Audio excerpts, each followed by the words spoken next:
Well, everywhere you look in business these days, it's the same thing. Firms that have enjoyed a life of high margins and juicy profits are finding that the world has changed. Their old margins and profits are evaporating, and they have to change or end up as roadkill. The most obvious and dramatic of these is the newspaper business, which is in full crisis mode. My old other employer, Fairfax, is cutting staff by 1,900 and restructuring its processes from top to bottom. My new other employer, News Corp, is doing something similar in Australia in the context of a decision to split the whole company into two, hiving off the newspapers into a separate public company, which will itself have to modernise and digitise even more rapidly and more completely than before. Elsewhere, the traditional superannuation business is being eroded by self-managed super funds, which are now up to a third of the total super pool and growing fast. Those who manage their own investments don't want to pay fees, so companies like AMP are seeing their margins rapidly eroded. AMP is fighting back, mounting a big push into self-managed super.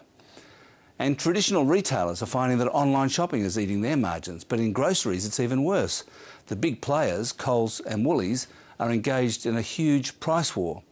And low-cost foreign-owned operators like Aldi and Costco are growing their market share as well. On Thursday, Metcash, wholesaler to the grocery independents, announced a 63% profit decline because of one-off costs to do with a restructuring of the business and a big capital raising to buy growth. Now, all of these companies profess confidence, even excitement about the future. But let's face it, the hounds of hell are on their heels. Digital publishing, self-managed super, low-cost retailing, online and in-store represent massive challenges for all of them. And it's not just about cost-cutting and changing the way they do business. The winners will be those who are prepared to cannibalise themselves instead of letting someone else do it. Now, they all understand that, but it's a very hard thing to do. And joining me on the panel this week are Tom Elliott, Chief Investment Officer at Beulah Capital. Morning, Alan. Adele Ferguson, Senior Columnist at the Age and City Morning Herald.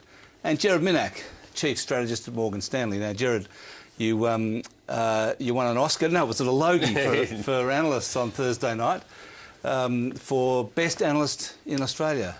Congratulations for that. Thank you, thank you. Now, tell us your entire speech. My entire speech? Well, I'm a bear. My entire speech was, sorry for being right.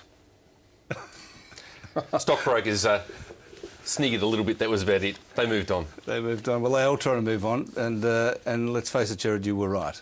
Well, you're a bear, and you were right. It's been a good time to be a bear. As good as you can get, anyway.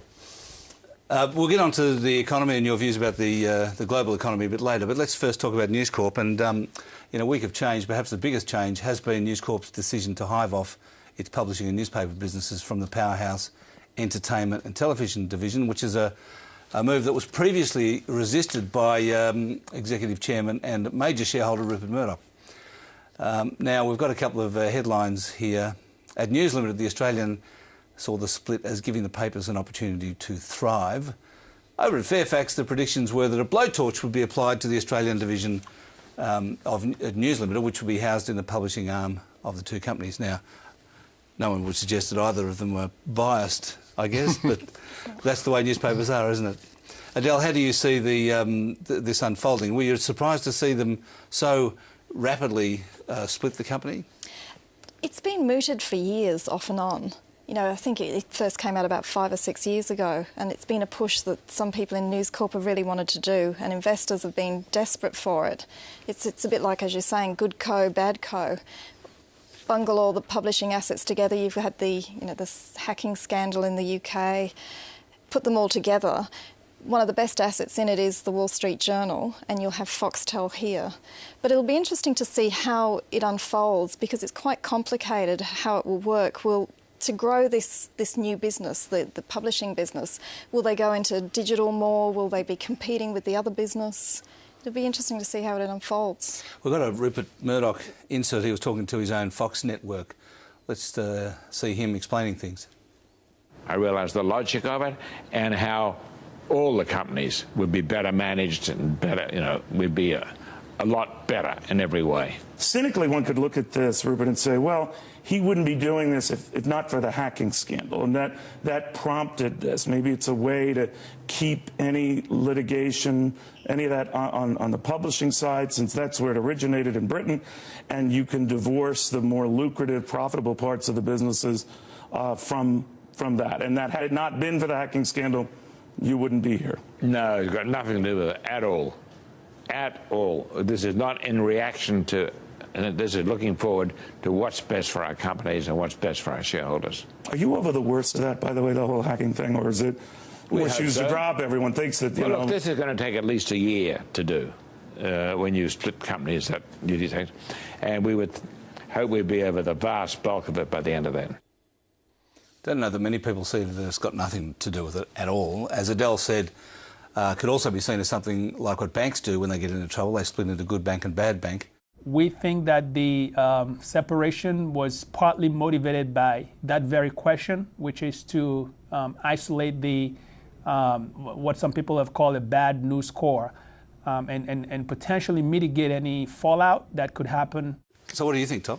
Look, I'm surprised because I would have thought with digital convergence and the way newspapers are getting away from print and onto the internet, it'd make more sense to try and integrate them with the broadcasting part of the company, and instead they're going to separate them. So I'm beginning to think it is about trying to isolate the litigation part of the business, which is, of course, the newspaper business in the wake of the hacking scandal. I must say I'm with you. I think that in 5 years' time they'll be thinking maybe we should put these things back together again, because convergence is bringing all types of media together, whether it's publishing or entertainment. I think it's interesting that you're going the other way at this point. Yeah, but I guess it'll depend on what they can do. If they're going to be run as totally separate entities, even though they'll have the same chairman, will this new company be able to go after TV assets, or would it be...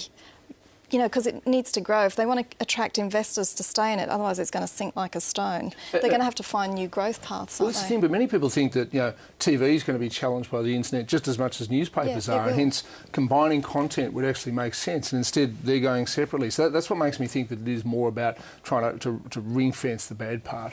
And we're seeing both on News Limited and Fairfax, their websites, the newspaper websites, are carrying a whole lot of video.